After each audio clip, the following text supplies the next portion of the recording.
Assalamualaikum warahmatullahi wabarakatuh. Sebelumnya saya ucapkan terima kasih kepada Bapak dan Ibu yang sudi hadir untuk mengikuti destinasi budaya positif di SD Negeri 03 Batu Aji, Kota Batam, Kepulauan Riau bersama saya Leni Kawinta, CDT Angkatan 11 Kota Batam. Puji dan Indonesia bersatu, hiduplah tanahku, hiduplah negeriku, bangsaku, rakyatku semua. Bangunlah jiwanya, bangunlah badannya untuk Indonesia Raya. Indonesia Raya, merdeka, merdeka, anakku, negeriku yang bersih. Indonesia Raya, merdeka, merdeka, hiduplah Indonesia Raya. Indonesia Raya, merdeka, merdeka, anakku, negeriku yang bersih. Indonesia Raya, merdeka, merdeka, hiduplah Indonesia Raya. Bapak Ibu, sebelum kita lanjut, kita ice breaking terlebih dahulu karena saya yakin Bapak Ibu semuanya dalam keadaan lelah. Bapak Ibu silakan duduk, berdiri, berhadapan bersama temannya, berhadapan bersama teman. Itu mau sama Pasya Bandar. Oke, sama Bapak, sama Bu Krisna. Ya, berhadapan bersama temannya. Itu hidupnya bisa setara, kamu nggak setara loh. Baik, Bapak Ibu, ayo Bu Asliman sama Sepeda sama pendek. baik. Oke, Bapak Ibu, sekarang saya minta Bapak dan Ibu pandang temannya, jangan tersenyum. Jangan tersenyum. Pandang pasangan Bapak Ibu, jangan tersenyum. Bu Dwi kok tersenyum? Ini nggak tersenyum. Ayo, pandang jangan pandang saya, pandang teman yang ada di depannya. Nah, ketawa kan? Pandang mata teman, pandang mulutnya, hidungnya, pandang. Baik, Bapak Ibu, terima kasih. Duduk. Nah, Bapak Ibu, berarti hubungan. Iya, gitu saja. Nah, nanti saya berikan pertanyaan Bu Rosna. Bapak Ibu, tadi kita lelah, capek. Lalu dengan berhadapan dengan teman kita saja, kita tengok hidung dia. Lucu hidungnya. Apakah di situ ada nggak budaya positif di situ? Tadi kan capek tengok laptop, lihat anak, mungkin tadi ada anak yang bikin kita kesal gitu kan. Ketika berdiri tadi, yang tidak nyampai beberapa detik tadi, ada nggak hal positif yang Bapak Ibu dapat? Budaya positifnya, ya Bu Dwi? Hal positif positifnya. Budaya positifnya. Positifnya tadi dilarang tersenyum, kalau tetap tersenyum, tertawa. Nah, benar sekali Bu Dwi. Padahal saya bilang, Bu, jangan ketawa, pandang saja teman. Tetapi dengan memandang teman kita sudah tertawa. Itu artinya aura positif, disiplin positif di situ sudah dapat. Itu hal yang sangat sederhana sekali. Benar ya Bapak Ibu ya. Jadi kalau kita lagi lelah, pandang aja. Gak perlu kita pandang aja, bukan kita sendiri dengan cermin tuh. Baik, terima kasih Bapak Ibu. Next. Baik, di sini pengantar. Konsep pendidikan menurut Ki Hajar Dewantara adalah melibatkan pengakuan akan pentingnya budaya dan lingkungan positif. Nah, tadi sudah dapat ya Bu ya, itu sederhana saja. Di sekolah yang menempatkan peserta didik sebagai fokus utama. Dalam konsep Dewantara, pendidikan bukanlah soal transfer pengetahuan, tetapi juga mencakup pendidikan karakter dan pengembangan potensi peserta didik. Oleh karena itu, menciptakan budaya dan lingkungan yang mendukung, inklusif dan memperdayakan di sekolah menjadi kunci untuk mewujudkan visi pendidikan yang kita inginkan. Next.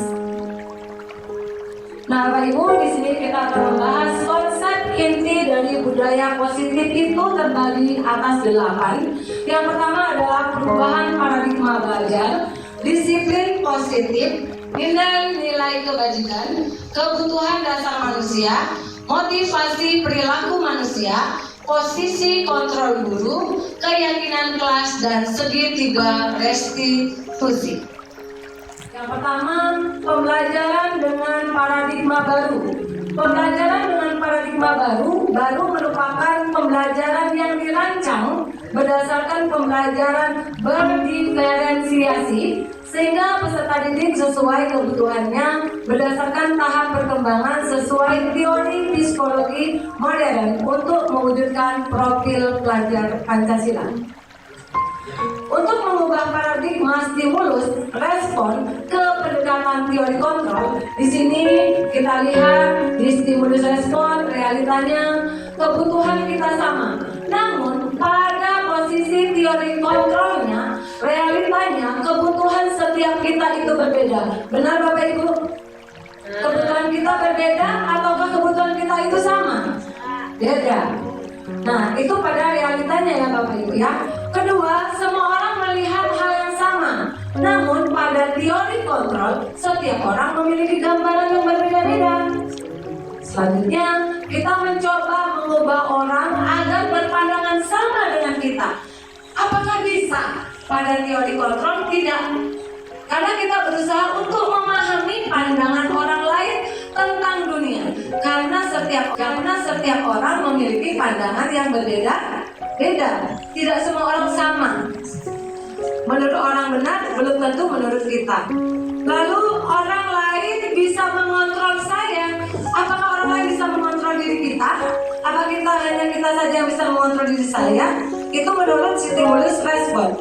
Sedangkan teori kontrolnya hanya Anda yang bisa mengontrol diri kita. Jadi bukan orang lain yang mengontrol diri kita. Selanjutnya, pemaksaan ada pada saat bujukan gagal. Pada dasarnya pada teori kontrol, kalau kita merupakan kolaborasi dan konsekuensi menciptakan pilihan-pilihan baru dan model pemikiran menang atau kalah. Sedangkan di teori kontrol, model berpikir itu menang. Tidak ada kata kalah. Next. Ketika mendengar kata disiplin, apa yang terbayang di benak Bapak Ibu dan apa yang terlintas di pikiran Bapak Ibu? Bu, apa Bu terbayang oleh Ibu? Apa sih disiplin? Ada yang Bu mau jawab Ibu?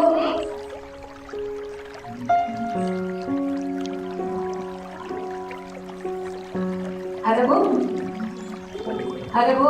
Iya Ibu Ija.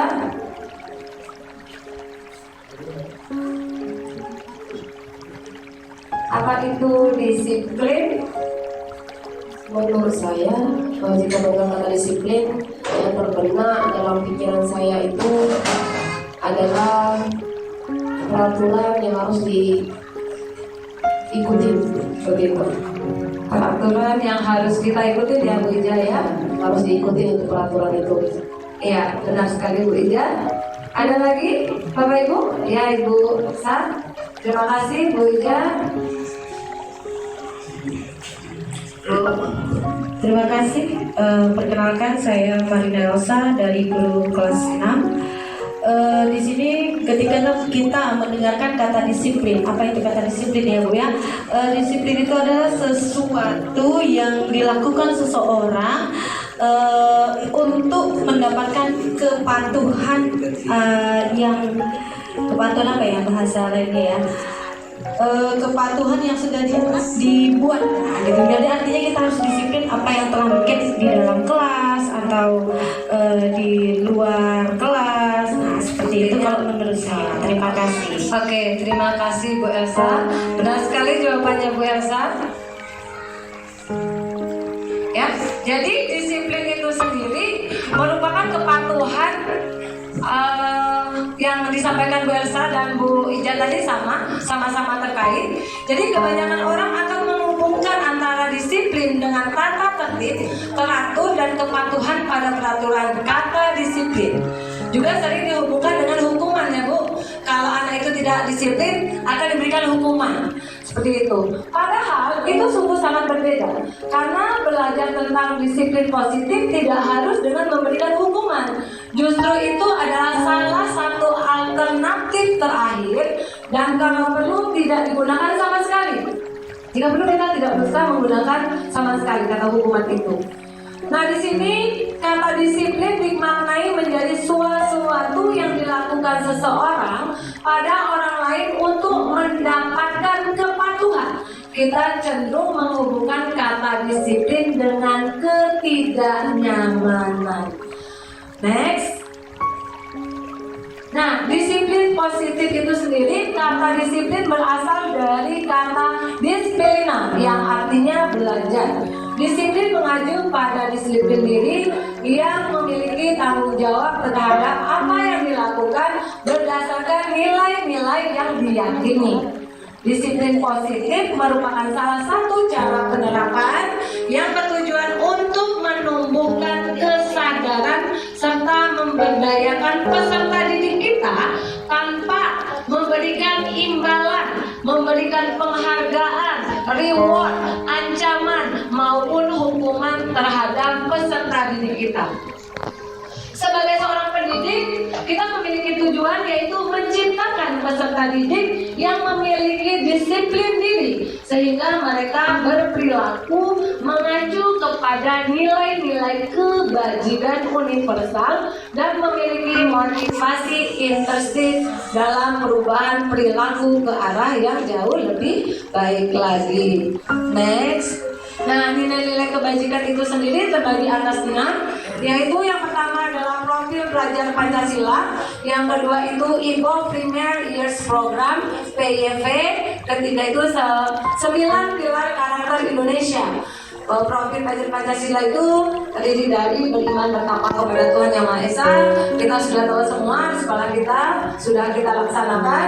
Dan yang kedua itu Ivo Years Program itu terdiri dari rasa toleransi, rasa hormat, mandiri, saling menghargai, antusias, empati, dan sampai kemitraan percaya diri. Sedangkan untuk 9 pilar karakternya itu terdiri cinta tanah air, kejujuran, hormat dan santun, baik, rendah hati, toleransi, dan lain sebagainya.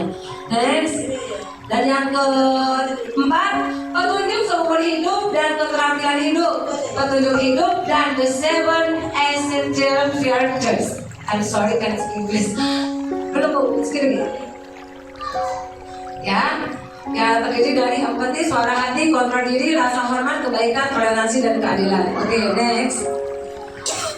Nah, nilai-nilai kebajikan universal itu sendiri terdiri dari rasa peduli, rajin, integritas, dan rasa hormat. Di situ sudah dijelaskan peduli itu contohnya komitmen tentang kebersihan, tentang bela kasih, percaya diri, dengan rasa dan juga gotong royong. Rajin, ya berani, bersifat jujur, harga diri, dan hati.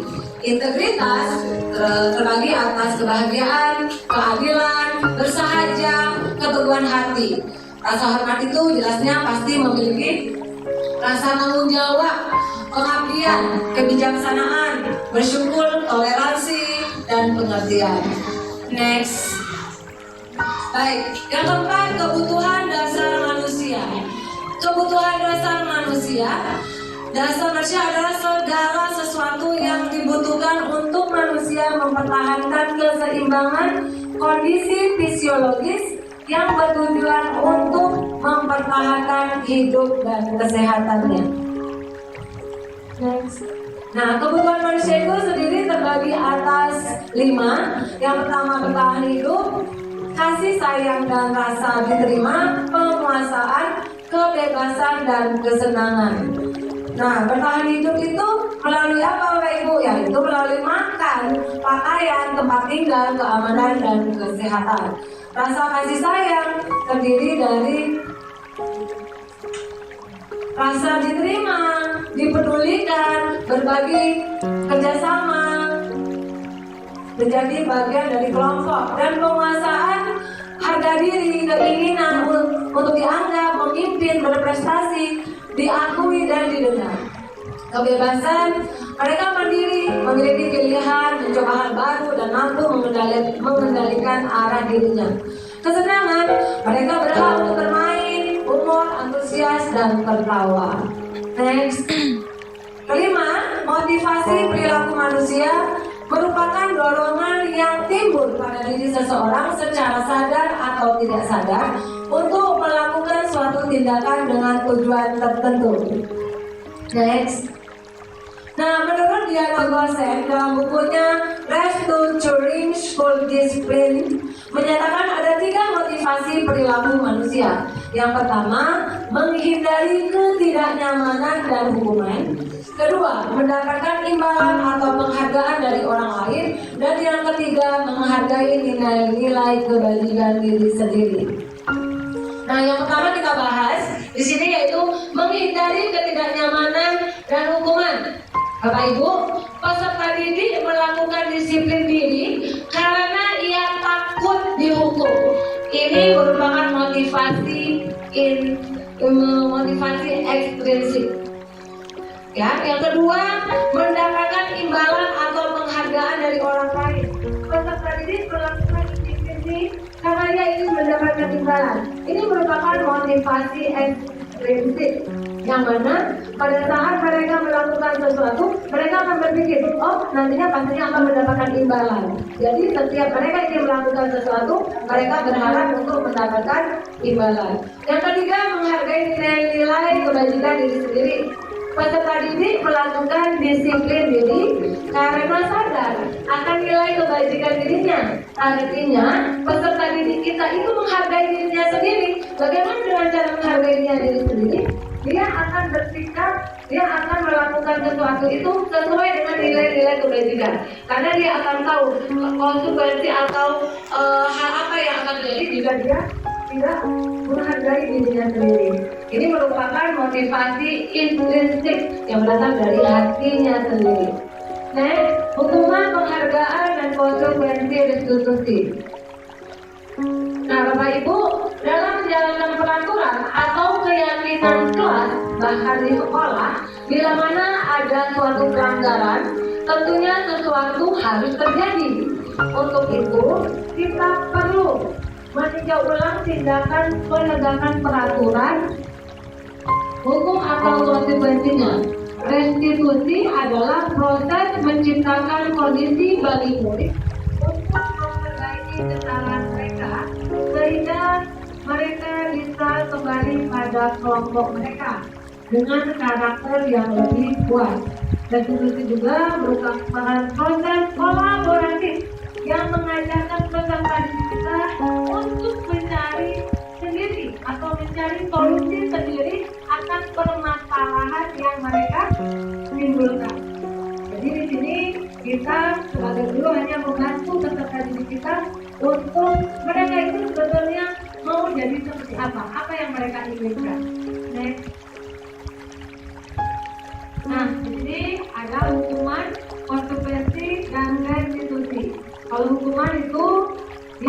berencana tiba-tiba. Ya tadi contohnya anak kita datang terlambat, tiba-tiba oke kamu berdiri di depan kelas. Itu kan tiba-tiba tanpa kita memberi aba-aba. Anak yang baru datang udah takut dia terlambat, langsung kita suruh dia berdiri kamu di depan kelas. Kemudian tidak tahu apa-apa, sudah dia tidak tahu apa-apa, begitu datang dia turun, langsung kita suruh berdiri di depan kelas.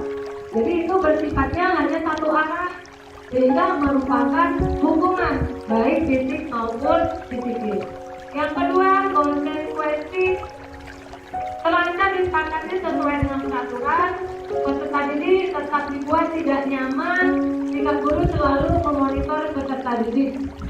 Dan yang ketiga, retribusi, yang mana proses ini menciptakan kondisi bagi peserta didik untuk memperbaiki kesalahannya dengan proses kolaboratif yang mengajarkan peserta didik untuk mencari solusinya sendiri. Next saja Bu. Oke, baik Bapak Ibu, ini adalah yang sering terjadi di kehidupan kita sebagai seorang pendidik, yang mana konsep disiplin identitas gagal itu kalau menurut saya hukuman menurut saya ini merupakan konsep disiplin identitas gagal. Kenapa? Karena ini akan menyakitkan, tidak akan membuat nyaman kepada peserta didik kita. Peserta didik kita akan merasa takut, peserta didik kita akan merasa rendah diri karena kita langsung memvonis dengan hukuman seperti itu. Dan penghargaan di sini juga menurut saya ini merupakan konsep disiplin identitas yang gagal. Karena apa? Kita memberikannya tidak efektif, merusak hubungan karena adanya sifat iri, akan timbulnya sifat iri pada peserta didik kita. Karena contoh jika kita memberikan sesuatu kepada peserta didik kita, ayo anak ibu siapa yang bisa, nanti ibu berikan ini. Nah itu nanti anak yang yakinlah Bapak Ibu, kalau yang saya alami anaknya yang timbul itu aja. Dan yang mendapatkan hadiah atau imbalan dari kita ya anaknya itu saja. Nah, jadi itu akan menimbulkan rasa iri pada peserta didik kita.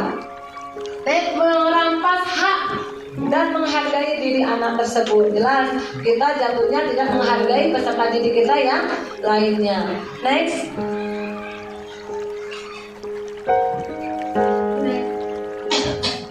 Baik, di sini kalau menurut saya ada konsep disiplin yang boleh dibilang sukses dan mungkin saja ini yang sering kita lakukan di kelas Bapak Ibu, yaitu yang konsekuensi.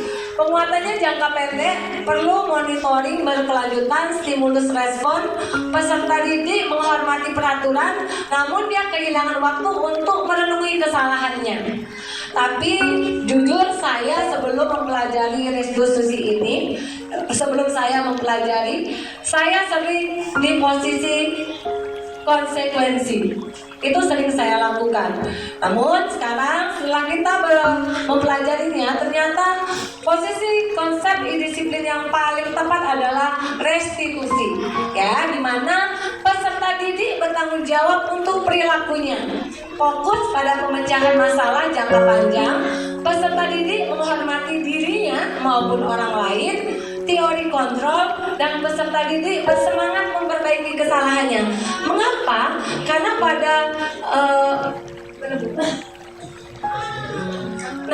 pada sistem restitusi ini, jika kita mendapatkan anak kita melakukan suatu tindakan yang salah, kita tidak langsung di situ kita langsung kamu mama terlambat, tidak. Kita biarkan saja anak itu mengikuti pembelajaran kita ikut sertakan mereka terlebih dahulu. Setelah itu jam istirahat baru kita, nanti jumpa ibu ya sebentar nak ya. Nah, yang pertama yang kita lakukan adalah kita tanya dulu, menurut kamu tadi perbuatan kamu itu apakah baik? Nah, itu akan memancing emosional anak yang tadinya, ibu ini pasti marah nih kalau saya dipanggil, saya pasti dimarahin Bu. Itu pasti kejadian karena kadang anak belum dipanggil aja dia udah gemeteran Bu di luar sana. Ya, tapi begitu kita panggil, ayo saya menurut nak, tadi abang terlambat ya. Menurut abang, pada saat abang terlambat tadi, benar atau salah? Oh enggak Bu, saya salah gitu. Ya. Nah, jadi kita akan masuk ke posisi kontrol nantinya.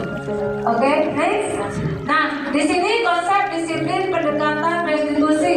Yang pertama, cara menanamkan disiplin positif pada peserta didik. Bukan menembus kesalahan, namun belajar dari kesalahan. Nah, bukan kita terapkan ke anak. Nah, di sini kamu bukan menembus kesalahan, tetapi kamu belajar dari kesalahan untuk yang benarnya atau yang lebih baiknya lagi bagaimana. Memperbaiki hubungan. Dengan seperti itu tidak akan menimbulkan rasa benci atau rasa marah anak terhadap kita. Tawaran bukan paksaan, menuntun untuk melihat ke dalam diri, mencari kebutuhan dasar yang mendasari tindakan. Fokus pada karakter bukan tindakan, dan menguatkan dan fokus pada solusi. Next, Bapak Ibu kayaknya semuanya lelah. Kita ice breaking sekali lagi biar lebih ya. Ayo Bapak Ibu kita berdiri dulu. Kita biar tidak ngantuk, biar otot-ototnya tidak tegang.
Sedikit lagi, baik. Boleh saya lanjut Bapak Ibu? Oke, terima kasih. Baik. Oke, kita masuk ke 6, yaitu 5 posisi kontrol. Sebagai seorang pendidik, ada 5 posisi kontrol yang sering kita lakukan. Antaranya di situ ada penghukum, pembuat rasa bersalah, teman, pemantau, manajer. Nah, di antara kelima posisi kontrol ini, kita berada di posisi yang mana? Itu Bapak Ibu yang tahu ya. Kalau saya sih, saya tahu juga saya ada di posisi yang mana saat ini. Baik, yang pertama, next. Nah, di sini kita ambil contoh yang sering terjadi adalah anak tidak berseragam lengkap pada saat upacara bendera. Jadi begitu anak tidak seragam lengkap, ayo begitu selesai upacara anak itu kita kumpulkan, lalu kita suruh anak tersebut hormat bendera selama 1 jam. Menurut Bapak dan Ibu, posisi kontrol manakah yang terjadi pada saat hormat bendera selama 1 jam? Ya Bapak Ibu, ada yang bisa bantu saya menjawab? Ya Ibu Novi? Menurut saya kalau hormat bendera itu mungkin memberi hukuman. Jadi berada di posisi penghukum. Iya. Ada jawaban yang lain, Bapak Ibu? Menurut Ibu Novi, hormat bendera selama 1 jam itu merupakan posisi kontrol sebagai penghukum. Bapak Ibu ada yang beda pendapat sama Ibu Novi ataukah sependapat? Sependapat. Baik, next. Jadi benar sekali ya Ibu Novi ya. Jadi ketika anak kita terlambat, jika dia tidak menggunakan seragam lengkap, ketika kita kamu berdiri di sana selama 1 jam, itu adalah posisi kontrol penghukum karena hanya terjadi pada satu arah saja. Kita langsung menunjuk anak tersebut. Next, kamu sudah melanggar peraturan sekolah.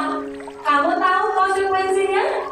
Setelah upacara, kamu beli atributnya ke koperasi dan jangan diulangi lagi ya. Menurut Bapak dan Ibu, posisi apakah ini dari kelima posisi tadi? Oke, Ibu Asnimat. Baiklah, Ibu dan Ibu Winta, saya akan menjawab pertanyaan berikut. Nama saya Asnimat, guru kelas 1. Untuk jawaban ini adalah posisi pemantau. Posisi pemantau. Iya. Terima kasih Bu Asnimat. Bapak Ibu, menurut Ibu Asnimat posisi ini tepatnya di posisi pemantau. Setuju? Setuju. Kita lihat. Ya, benar sekali. Mengapa di situ pemantau? Ya, karena di situ ada kata konsekuensinya. Baik, next. Nah, ada lagi pertanyaannya. Apakah kamu tahu kesalahan kamu? Kira-kira bagaimana kalau kamu memperbaiki kesalahanmu?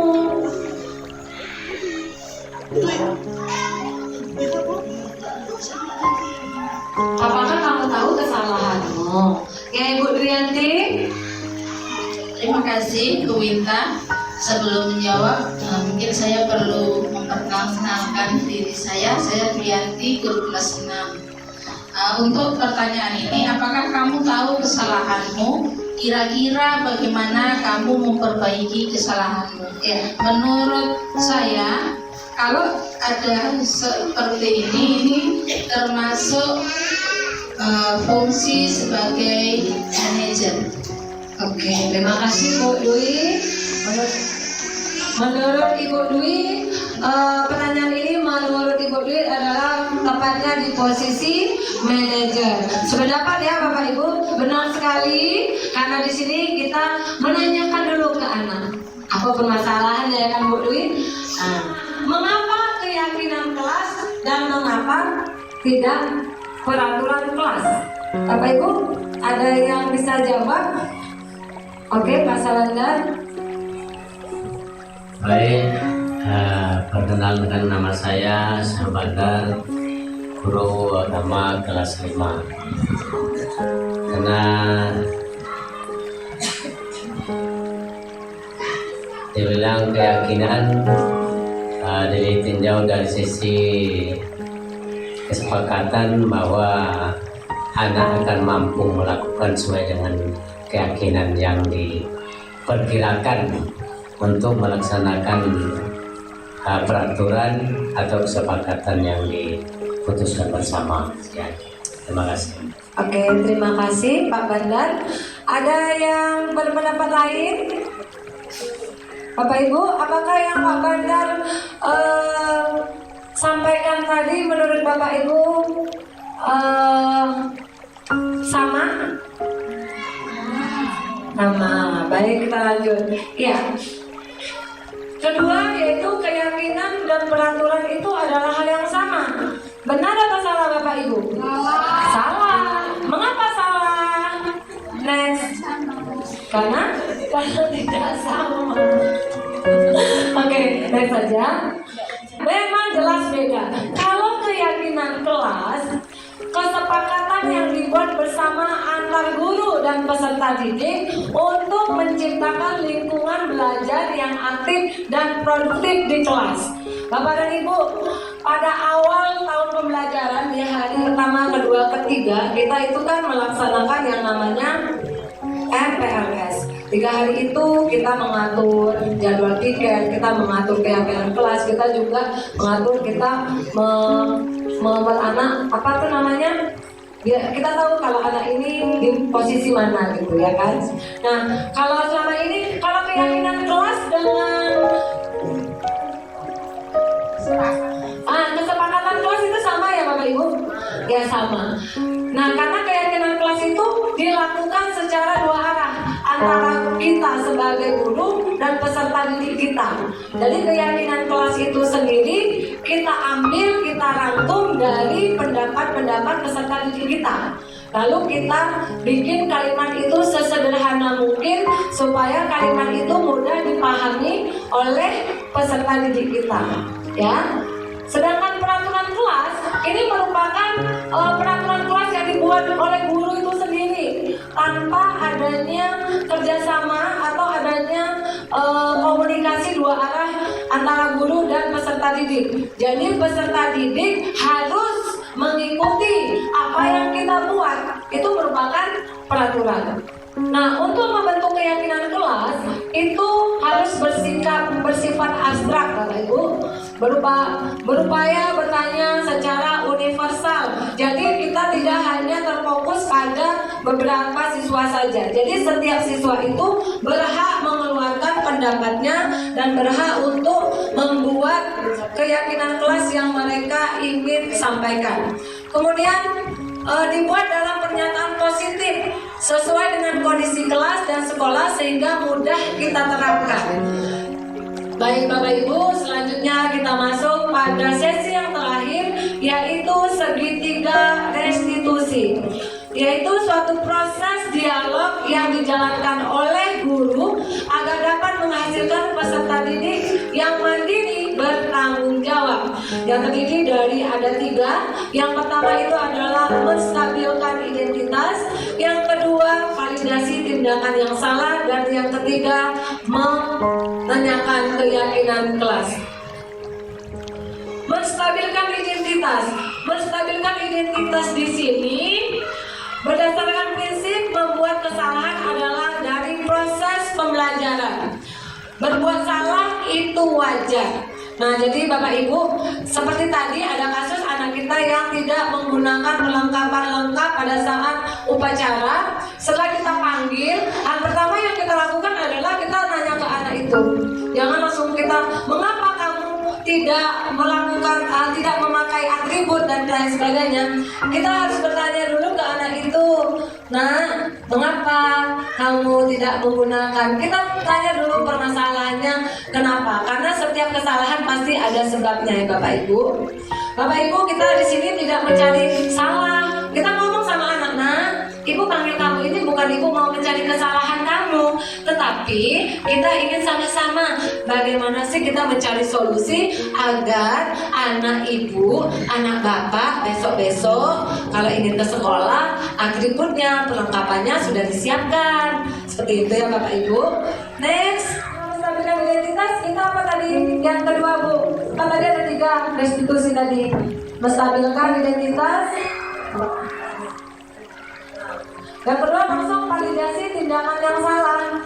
Nah, validasi tindakan yang salah artinya di sini kita nanya ke anak, nah, menurut anak Ibu apakah tindakan anak Ibu tadi benar atau salah? Nah, jangan kita yang kamu salah, nggak usah. Jadi dengan kita melakukan tindakan menstabilkan apakah yang salah, nah, di situ anak akan dengan sendirinya dia menyadari kesalahan dia. Setelah mereka, jadi kita tidak kamu salah, gitu kan? Jadi kita langsung bilang, nah, apa sih yang membuat menurut kamu itu salah? Dia sendiri yang akan menjawab. Nah, yang terakhir adalah menanyakan keyakinan. Setelah kita menstabilkan identitas, lalu kita validasi tindakan yang salah, kita menanyakan kepada peserta didik kita, nah, apakah menurut anak Ibu ketika upacara kita tidak menggunakan atribut itu merupakan salah satu tindakan yang benar? Nah, enggak Bu. Jadi solusinya nanti bagaimana Bu? Untuk kedepannya saya akan berusaha untuk mempersiapkannya lebih awal lagi Bu, supaya ke sekolahnya saya tidak buru-buru lagi. Nah, untuk kedepannya anak Ibu ingin menjadi anak yang seperti apa? Pasti anak kita akan menjawab dengan sendirinya Bu. Ya Bu, untuk kedepannya saya akan menjadi anak yang lebih jauh memahami peraturan atau keyakinan kelas yang sudah ada. Harus kita sepakati dan akan kami jalankan Bu. Berarti saya sudah melanggar keyakinan kelas yang udah kita buat ya Bu. Biasanya anak seperti itu. Nah, menurut anak ibu keyakinan yang mana itu? Anak akan menjawab, ya Bu, menggunakan seragam atau atribut sekolah sesuai dengan harinya. Nah, kalau hari Senin itu kan apa atributnya? Berarti anak tahu. Kalau hari Rabu nak, berarti harus menggunakan apa nak? Aju, contohnya ya kan. Jadi anak-anak akan terkonsep pada dirinya sendiri. Oh, saya loh yang melakukan kesalahan, saya yang harus bertanggung jawab pada diri saya sendiri dengan cara itu tadi Bapak Ibu, kita tidak langsung menodongnya. Jadi mereka sendiri yang mendapatkan kesalahannya sendiri dan dia sendiri yang akan menyelesaikan solusinya sendiri. Kita sebagai guru hanya akan di akhirnya itu kita hanya memberikan penguatan kepada anak anak kita. Ibu yakin anak ibu pasti bisa. Ibu yakin abang, kakak besok tidak akan melakukannya lagi. Insya Allah itu akan berjalan dengan baik. Nah baik, next.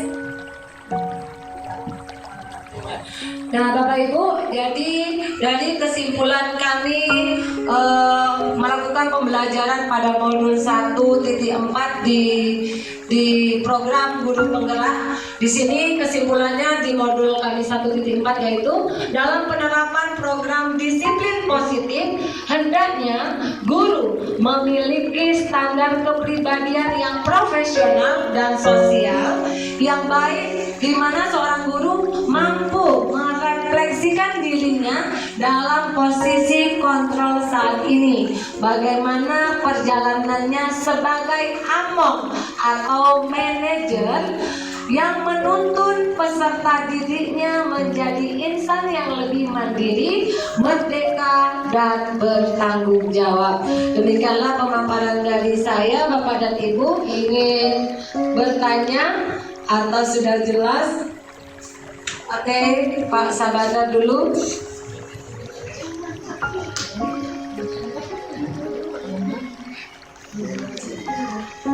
Bismillah. Assalamualaikum warahmatullahi wabarakatuh. Terima kasih atas kesempatannya, pemaparan yang cukup bagus sebagai tambahan ilmu dan wawasan kita bersama. Di sini ada hal yang menjanggal dari dua pemateri ini dalam hal yang sama. Di mana tadi ada dalam penentuan kalau menetapkan peraturan, ada yang tadi istilahnya keyakinan kelas, ada yang namanya peraturan kelas, ada kesepakatan kelas. Nah selama ini ya, awal kita mulai tahun ajaran baru kemarin kita melakukan sebuah usaha untuk bagaimana tertibnya proses belajar mengajar, ya kan? Dan dibuatlah yang namanya kesepakatan kelas. Nah sekarang yang mana yang benar daripada tiga situasi kondisi yang sebenarnya? Tiga tadi yaitu keyakinan kelas, kesepakatan kelas, dan keyakinan kelas. Jadi terima kasih atas jawabannya. Assalamualaikum warahmatullahi wabarakatuh. Baik, terima kasih Pak Sabandar atas pertanyaannya. Yaitu di sini Bapak menanyakan perbedaan gitu ya di antara keyakinan kelas, peraturan kelas, dan kesepakatan kelas. Baik, tadi sebenarnya sudah saya sampaikan di situ bahwasanya kalau kesepakatan kelas dengan keyakinan kelas itu sama, Bapak. Tadi kalau sama ya Bapak ya. Jadi kesepakatan dan keyakinan kelas itu kita lakukan secara dua arah. Yang mana kesepakatan kelas atau keyakinan kelas kita buat berdasarkan pemikiran atau ide-ide dari peserta didik kita. Jadi kalau peserta didik kita ada 37 orang, 40 orang, semua mereka diberikan kesempatan untuk memberikan masukannya atau idenya mengenai kesepakatan kelas atau keyakinan kelas untuk kelas kita. Dari ke 37 atau 40 siswa itu nanti kita kecilkan atau kita buat bahasa yang mudah dipahami oleh peserta didik kita. Begitu Bapak. Sedangkan untuk peraturan kelas, nah kalau peraturan kelas itu biasanya terjadi hanya satu arah Pak. Contohnya saya buat peraturan kelas, anak tidak boleh makan di kelas, anak tidak boleh datang terlambat atau bla bla sebagainya. Jadi di situ kita tidak melibatkan siswa kita. Dan tadi seperti yang sudah saya sampaikan, dan alhamdulillah di sekolah kita sendiri kita tidak melaksanakan yang namanya peraturan kelas, tetapi keyakinan kelas atau kesepakatan kelas yang seperti saya bilang tadi Pak, di awal dari 3 hari masa MPLS, di situ kita sebagai guru kita sudah melaksanakan itu. Alhamdulillah sudah lama kita menjalankan itu. Baik Pak. Sudah, ada pertanyaan lagi Pak? Ada di tambahan soal kedua, pertanyaan kedua Mak. Itu di kesimpulan itu kan ada yang namanya budaya ya, budaya positif ya. Iya betul. Nah, budaya positif hendaknya kita sebagai guru punya standar profesional ya. Nah, jadi dari tadi gambaran budaya positif dan standar profesional itu belum muncul dalam penyampaian. Baik, perlu disampaikan atau jelaskan. Terima kasih. Baik, terima kasih Pak Bandar. Di sini Bapak memiliki standar kepribadian profesional untuk disiplin positif. Kalau menurut saya pribadi, khususnya di sekolah kita, ini sudah terlaksana Pak. Salah satu contoh yang paling sederhana, kita semua guru sudah melakukan kita sudah melaksanakan menyambut siswa datang. Itu merupakan budaya positif yang sudah kita lakukan. Itu salah satu contohnya Pak. Jadi di sini profesional, artinya kita kalau seandainya kita memang piketnya hari Selasa contohnya, saya ya harus datang lebih awal dari teman-teman yang lain. Artinya saya memberikan contoh kepada siswa saya, kalau kita tugas, kalau kita piket ya kita datang lebih awal. Jadi istilahnya kita memberikan contoh kepada siswa kita. Ini merupakan salah satu budaya positif. 5S. Nah itu sudah merupakan contoh-contoh budaya positif. Saya mau bertanya Bu Inta. Nama saya Ibu Novi, guru kelas 1. Nah, saya mau nanya Bu Inta, apa sih hubungan nilai kebajikan dengan disiplin budaya positif? Kalau menurut saya, hubungan antara nilai-nilai kebajikan dengan budaya positif. Bu, cop.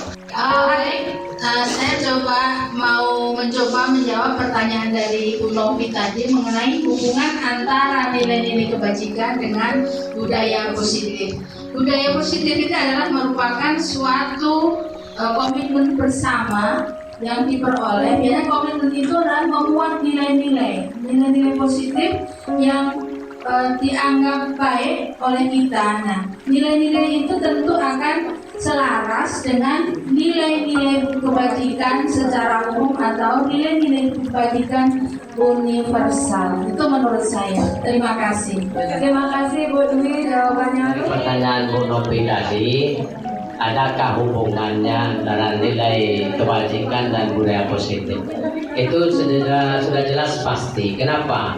Kita contohkan dalam kegiatan sehari-hari dalam menyambut anak. Itu adalah sebuah penciptaan budaya atau kebiasaan. Dan melakukan kebiasaan menyambut anak itu ada nilai kebajikan.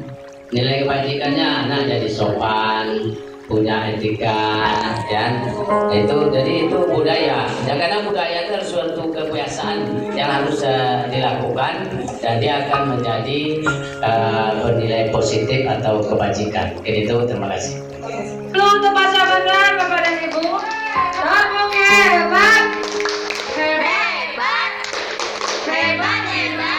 Kita semua hebat. Bapak dan Ibu, demikianlah paparan saya pada siang hari ini. saya ucapkan terima kasih atas partisipasinya, dan saya yakin Bapak dan Ibu semua sudah menerapkan apa-apa saja yang sudah saya sampaikan tadi. Dan dari jawaban-jawaban Bapak dan Ibu, semuanya saya yakin Bapak dan Ibu semua sudah memahami dan sudah melaksanakan dan diterapkan di kelas maupun di sekolah kita. Sekian, terima kasih dari saya. Wassalamualaikum warahmatullahi wabarakatuh. Assalamualaikum warahmatullahi wabarakatuh. Perkenalkan, nama saya Asnimar, guru kelas 1 Fase A, SD Negeri 003 Batu Aji, Kota Batam. Saya selaku teman sejawat dari Ibu Leni Ikawinta, CGP Angkatan 11 Kota Batam. Pada kegiatan diseminasi budaya positif yang dilakukan oleh Ibu Leni Ikawinta, saya memberikan apresiasi yang sangat baik kepada beliau terkait budaya positif yang sudah dipaparkan beliau dan sudah menerapkan di kelasnya dengan cara membuat keyakinan atau kesepakatan kelas yang sudah dilaksanakan beliau. Saya sebagai teman sejawatnya juga berkeinginan untuk menerapkan keyakinan atau kesepakatan kelas yang sudah dilakukan beliau, sehingga terciptanya suasana pembelajaran yang aman, nyaman, dan menyenangkan yang selalu berpusat pada peserta didik. Semangat Ibu Leni Ikawinta, semoga sukses selalu, maju jaya. Assalamualaikum warahmatullahi wabarakatuh. Perkenalkan, nama saya Duyanti, guru fase C2 kelas 6 SD Negeri 003 Batu Aji. Selaku rekan sejawat dari Ibu Leni Ikawinta, CGP Angkatan 11 Kota Batam. Saya sangat tertarik saat mengikuti diseminasi budaya positif yang disampaikan oleh Ibu Winta, sehingga kami bisa belajar tentang bagaimana menyelesaikan masalah atau kasus yang dihadapi peserta didik, terutama dalam menggunakan segitiga restitusi yang selama ini kami belum sepenuhnya secara optimal menerapkan segitiga restitusi itu dalam menyelesaikan masalah atau kasus yang dihadapi peserta didik di sekolah kami. Terima kasih kepada Ibu Winta yang sudah berbagi praktik baik. Semoga nantinya sekolah kita bisa menumbuhkan peserta didik yang berkarakter sesuai dengan profil pelajar Pancasila. Semangat untuk Ibu Winta. Terima kasih. Wassalamualaikum warahmatullahi wabarakatuh. Assalamualaikum warahmatullahi wabarakatuh. Perkenalkan, saya Syahbandar, guru pendidikan agama Islam fase C1 SD Negeri 003 Batu Aji. Saya sebagai rekan Ibu Leni Ikawinta, CGP Angkatan 11 Kota Batam. Saya sangat tertarik dengan materi yang beliau sampaikan tentang diseminasi budaya positif yang dilakukannya dalam rangka memberikan motivasi dan cara proses belajar yang lebih baik bagi anak, di mana di dalam pelaksanaan pembelajaran adanya terlebih dahulu disosialisasikan budaya positif ataupun kesepakatan belajar atau keyakinan kelas kepada para siswa, sehingga dengan cara tersebut siswa akan lebih siap untuk menghadapi proses belajar. Selanjutnya, terima kasih kepada Ibu Leni Ikawinta yang telah memberikan praktek baik kepada kami semua di SD 003 Batu Aji, dan sangat bermanfaat membawa perubahan untuk kami semua dan terus saya pribadi dan pada para siswa. Semoga budaya positif ini akan terlaksana dengan maksimal di sekolah ini untuk menciptakan proses pendidikan yang lebih baik dan lebih maju lagi. Assalamualaikum warahmatullahi wabarakatuh. Saya Sutaria Aryaningsi SPD, guru di SD Negeri 003 Batu Aji, Kota Batam, Kepulauan Riau, merupakan guru penggerak Angkatan 7. Kepada rekan-rekan sejawat saya yang sedang melaksanakan proses pendidikan calon guru penggerak Angkatan 11, semangat selalu dalam melakukan pengimbasan, praktik baik, dan diseminasi. Karena program ini bertujuan untuk menciptakan guru-guru yang memiliki kepemimpinan pembelajaran sehingga mampu menggerakkan komunitas belajar dan menjadi teladan bagi guru-guru lainnya, serta menjadi agen perubahan pembelajaran yang berpihak kepada peserta didik. Tergerak, bergerak, dan menggerakkan. Guru bergerak, Indonesia maju. Assalamualaikum warahmatullahi wabarakatuh.